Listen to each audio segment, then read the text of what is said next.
Engaging celebrity interviews.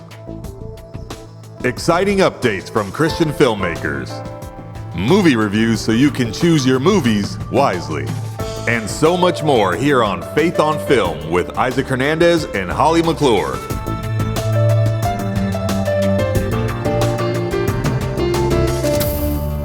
Hello, everyone. Welcome to Faith on Film. Excited to have you join our show today. How you doing, Holly? Doing great as always. And we love this show because all things chosen, of course. I had a chance to interview the head of direct marketing, Katherine, and she is not only a lovely person and genuinely a kind person, but she's fun to talk to because she's full of all sorts of knowledge and secrets. And there are some exciting things getting ready to happen on The Chosen season 5 that we're going into, and really beyond. I love it that we kind of get a few little inside tips on maybe what's going on after The Chosen, because they're not just going to stop and go, okay, that's it. Right. They've got more stories to tell. Well, did she tell you everything? Let's watch and see if she does. All right, but before we do, we're going to hear from Melissa. Of course, she is she works for the company that is a sponsor of Faith on Film, as she talks about the movie that she wants to promote for this month. So we got a full show today, Holly. That's right. Let's go. Hey, Melissa, welcome back again. Thank you. This is something I look forward to every month, is getting to be on your show. I just have such a good time, and thank you so much for having me and letting me talk about the wonderful films we have on Encourage TV. That's just such a highlight to my month. Well, what do we have this month?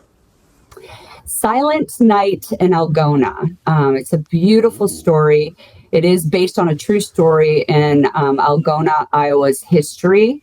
There's a museum that holds, well, I can't tell you what it holds because it would be a spoiler, but the film is set back in the 1940s. It's a World War II film, and it is about the prisoners of war here in the United States who worked our farms when our boys were off fighting the war. Okay. So it's got a lot of intrigue and truth to it. It's about bridging the gap of histories, and I think everybody's really going to enjoy it. It's definitely going to hit your heartstrings. It does center around a particular family, which represents several families in that time, frame. So, yeah, I can't wait for everybody to see it. And where can they see it? On Encourage TV. You can watch it right on our channel. So we're pleased to have that film be representative of the films that, we show on our channel. Sure. All right. Well, let's take a look at the trailer.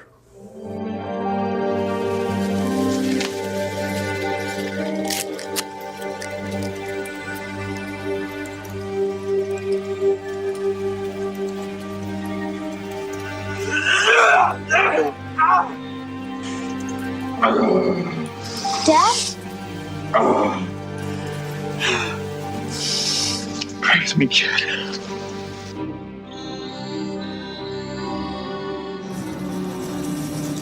Kommst du bei noch was zu Hause?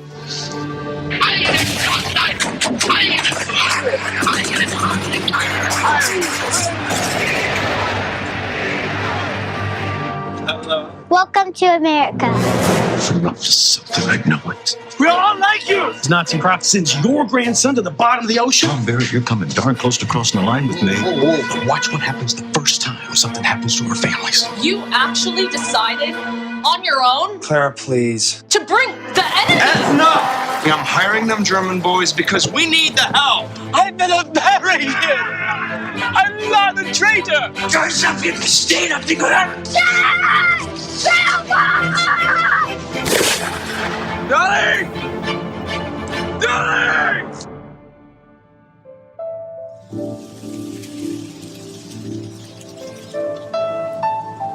Welcome to Algona, Iowa, the corn capital of the world. That it is.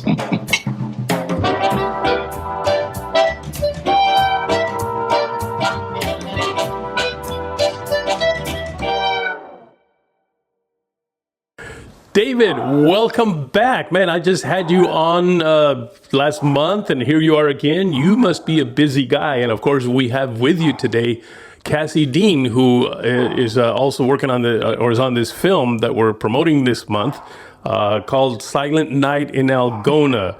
So welcome to you two. Thank you for having us, man. It's always good to hop on here and chat with you. Yeah, thank you so much. Oh, you bet. So listen, I'm going to go ahead and jump over to Cassie since we kind of already know about you and how you got started, David. But Cassie, can you tell us a little bit about you and how you got started in this business?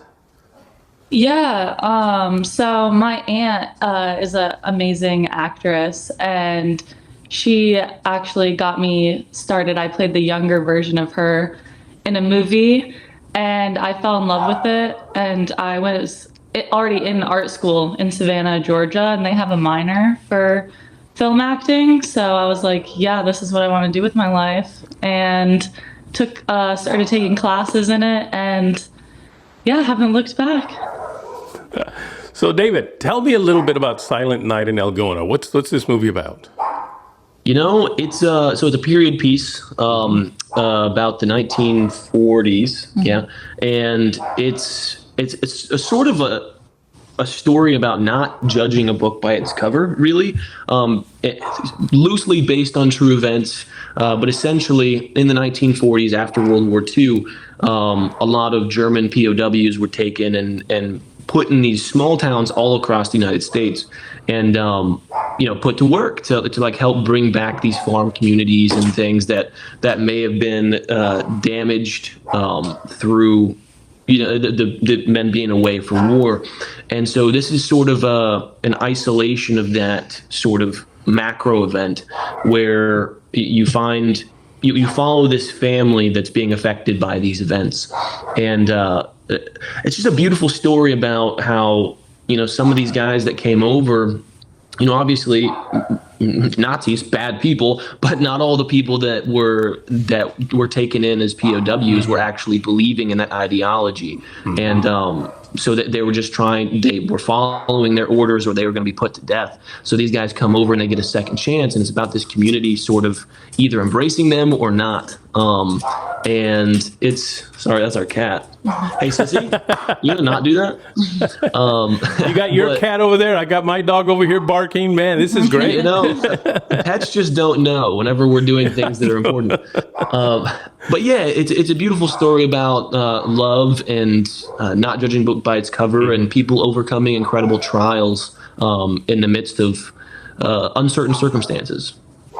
Wow. And what was your role in that? I play creepy Pastor Carl Herman. He's a fire and brimstone cornerside preacher that essentially manipulates people using his influence in order to kind of schmooze on the ladies of the town, including her character, who is married to the main character. So Carl's not a good guy. He's not a good guy. Wow. So Cassie, tell us a little bit about your role then, as a married woman. Yeah, so I played Clara, who was actually she's based on a real woman, and yeah, she's a struggling mom and wife. She has 2 sons. One's a baby, and then one I think was 10 or 11 in it. And their farm is struggling. Her husband has a bad back, and I think she was struggling with a lot of postpartum depression, and they don't have treatment for that. Like back in the 1940s, they're kind of just like, suck it up. And she was just having a really tough time and started getting some attention from creepy pastor. Charismatic and creepy. And so that's kind of where we start off with her in the film. Oh, wow. Now, does your character begin to fall for this creepy pastor? In a way, yeah. She really likes the attention and where she's at in life. I don't know if she's like falling for him or falling just for the idea of him. Yeah. Now, this obviously does not sound like a Hallmarky movie. The one we talked about last month, David, was a Hallmarky movie, rom-com. This one doesn't sound like that. No, I mean, I would be wrong to call it gritty, but it's definitely a little bit more. It's less like everything's good, all the time, and it's more exploring people that are going through these very real and relatable circumstances, even though not everybody's a farmer today, but you can relate to the idea of having difficulty at work and not being able to do the things that you need to do in order to make ends meet. Everybody can relate to that, to some degree. And so that's sort of that's one of the central themes for our main character. And then a lot of people can relate to, having relationship struggles because, maybe things haven't been going as smoothly as they could be going for a variety of reasons. And then I know everybody can relate to the idea of, being sort of proven wrong or proven right by your presuppositions of other people based on, just looking from the outside in. So it's a movie that really explores a lot of different truths that I think we all experience in one way or another. And that's our cat. And it takes you on a journey of happiness, sadness, cheer, despair, but ultimately culminates with a very beautiful moment at the end that sort of encapsulates the human experience in a very real way. So, yeah. So, Cassie, any new projects that are on the horizon for you? Well, I am working on starting my own business. I'm a fashion designer, and then I'm just auditioning in Atlanta and trying to get new headshots and just working out here. So, okay. Now, what is your biggest passion then? Because you've got two different things. You got acting and you've got fashion design. Which one really just gets you up in the morning? Is that a fair question? Both. It's hard to really choose. I think I switch back and forth. I do love acting. That's why I'm in Atlanta. Is for the acting opportunities out here. But yeah, I mean, when I'm struggling with acting, I've got fashion to turn to, so it's nice to have both. I feel like I just put you on the spot there, didn't I? So how can people follow you, Cassie? I'm on Instagram, just Cassie Dean _. And I'm on Facebook too, just Cassie Dean. Okay, and David, again, I know you gave it last month, but for those that maybe are watching this one, didn't watch last month, how do they follow you? Yeah, it's just I am David Reardon on Instagram, and that's where most of the career updates and things like that will be. But if you just want to see just one shot, silly, dumb videos, the TikTok is the same thing. So yeah. Okay. So one last question for you, Cassie, because I asked it of David. How he enjoyed working with on the what's her name? I just forgot. Isabel. How did you like working with David? Well, that's actually where we met. So I suppose you could say I liked it.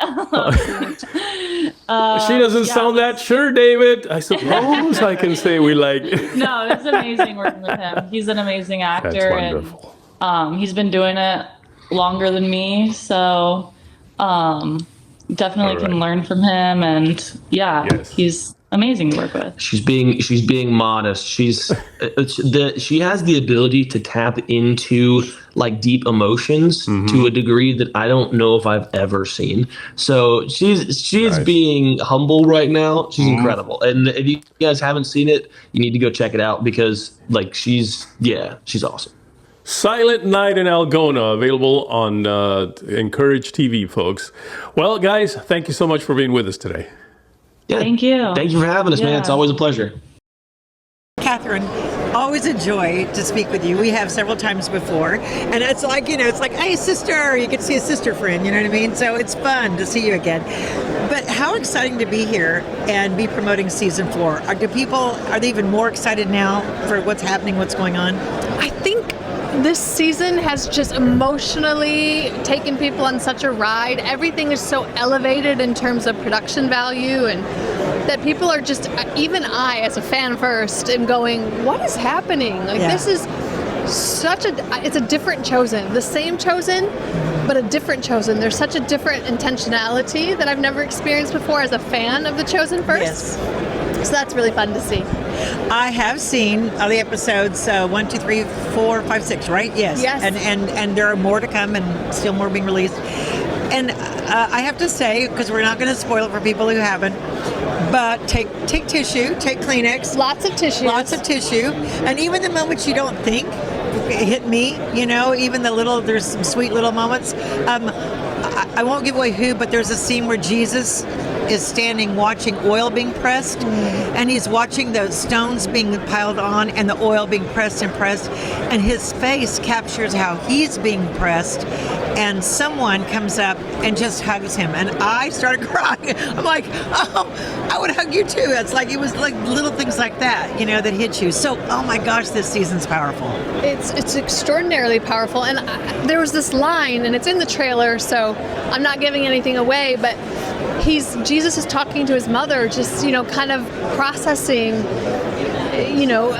his disciples jockeying for position and not understanding, not hearing, really hearing, listening, but not hearing. Yes. And, Mother Mary goes, well, what do you expect? They're only human. And he just turns to her and with such sincerity just goes, I'm also human. Yes.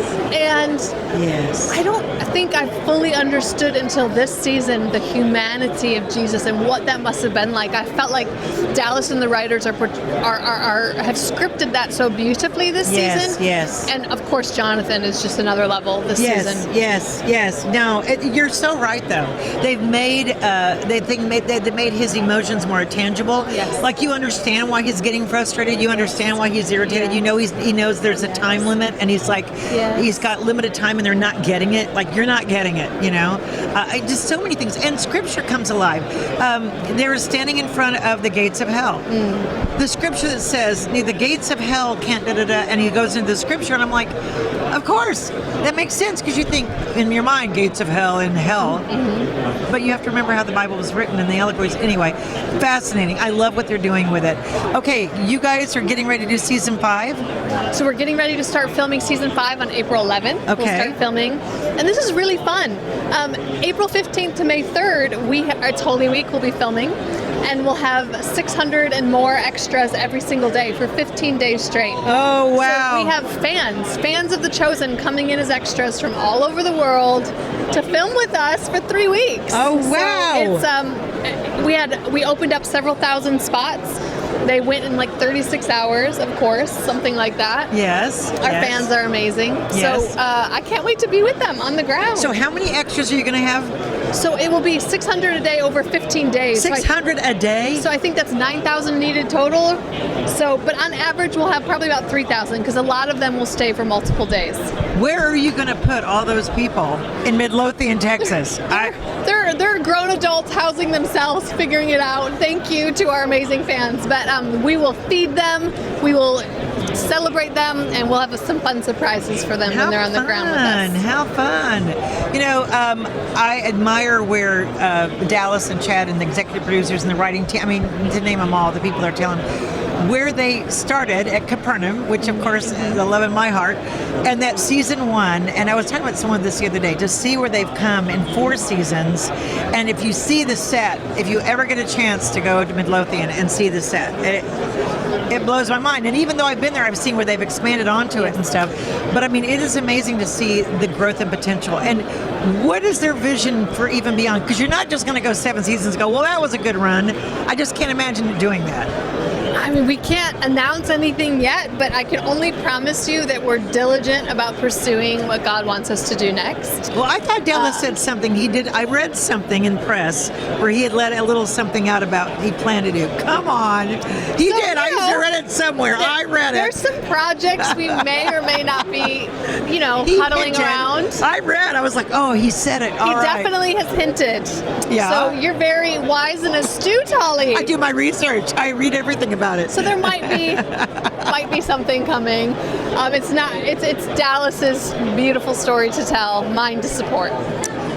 So basically, it probably is not going to stop after season 7. A different thing, maybe, but this encourages though people to stay connected. Yes. You know, it's not like, oh, we're signing on and we'll be done in 3 years. You know what I mean? That's my point. Is it gets people involved and stay connected. No, we're only getting started. Yeah, it's a community they're building, really, and they have built, and that's so fun to say too. You've seen all the episodes in season 4. What's your favorite one? Do you have a favorite? Goodness, I can tell you my favorite scene. Okay. I have so many favorite moments. Okay. But I loved seeing, obviously, the scene I mentioned between Mother Mary and Jesus. I love seeing the forgiveness scene. I won't tell you between who. Yes, that was, it was so good. That was another tearjerker. I'm so happy. Take a tissue for that one. That was so good. But watching the disciples, so our cast sing and dance and play games during Hanukkah, and that was really special to watch. And just to know behind the scenes, a lot of our cast were nervous about, I'm going to have to sing, I'm going to have to play instruments, but they also had so much fun. And so in the middle of a very hard season, and we know it's only going to get harder before it gets better. Right. That was a beautiful reprieve for our cast to just really play and to see the humanity of Jesus in the midst of the play without ever losing sight of what its mission is. Yes.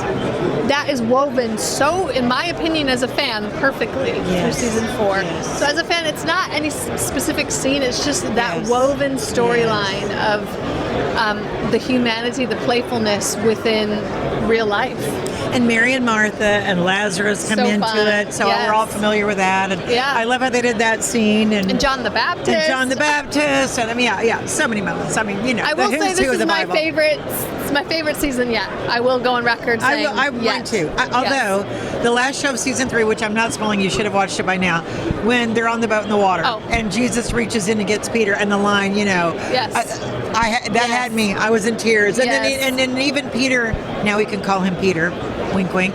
Even Peter refers to the fact that, you know, well, I had my moment on the boat. I mean, he refers to that. That was a life-changing moment for him. He does. And, you know, how they're dealing with death and how they're dealing with things in life and stuff. Yes. That's amazing, too. Okay. What, as far as releases, as far as people, this is a question people ask me. Well, can we go tour their studios?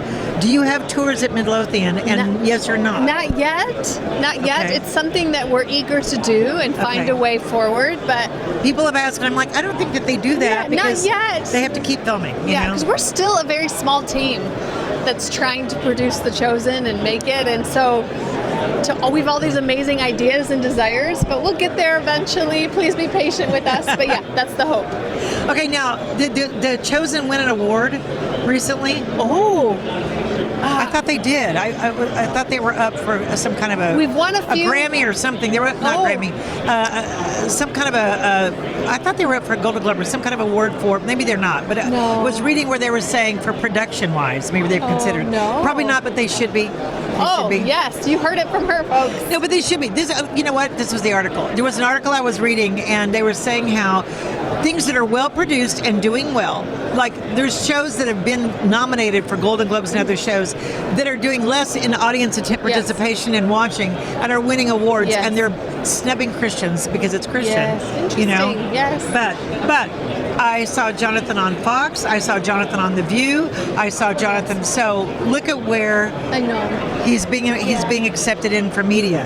And that is a lot. I mean, obviously we have just our fans are amazing, our publicists are amazing, but Whoopi Goldberg has been such a kind, supportive fan that has really opened those doors and has been deeply intentional about supporting us. She came out to one of our New York City screenings that Liz and Jonathan were at. Liz plays Mary Magdalene, Jonathan plays Jesus, and she came and addressed the audience, and she's really just giving of her own time to support what is happening. And so okay, I'm kind of shocked. That's mind-blowing. I'm kind of shocked. Let's pause a moment. Whoopi Goldberg, the very leftist of the left of Hollywood, is reaching out and doing that. Wow. But that's just, it's like, And that's the Jesus power. breaks down, like Jesus just breaks all that down. Yes. And he insists us to meet each other on a human level.